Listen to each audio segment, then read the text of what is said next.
Tu connais pas ce film? Alors attention parce que paraît-il que je raconte mal. C'est un film, alors étonnamment c'est un film qui est assez réaliste. Alors, vous allez voir pourquoi. Ah bon, c'est pas non plus, c'est pas un documentaire, hein, je veux dire, c'est une fiction, mais qui est assez ancré dans le réel. Vous allez voir pourquoi je dis étonnamment. Parce que c'est un film qui explore justement la déliquescence de la créativité dans le cinéma. Pas que dans le cinéma, mais notamment dans le cinéma, dans la littérature aussi, voilà.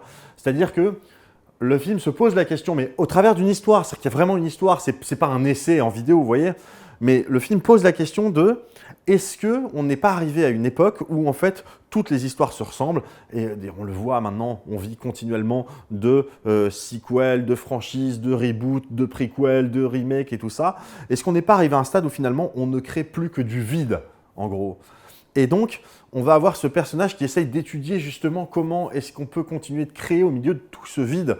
Et il va être, alors, il va avoir tout un parcours avec des péripéties, des machins. Et notamment, il va tomber sur un personnage titanesque, qui est vraiment entouré de tristesse. C'est assez puissant, c'est assez élégant comme film. Voilà. Le seul reproche que je peux lui faire, c'est que évidemment, à un moment donné, il faut sauver une princesse et que ça, niveau originalité, je suis désolé, on tape un peu à côté.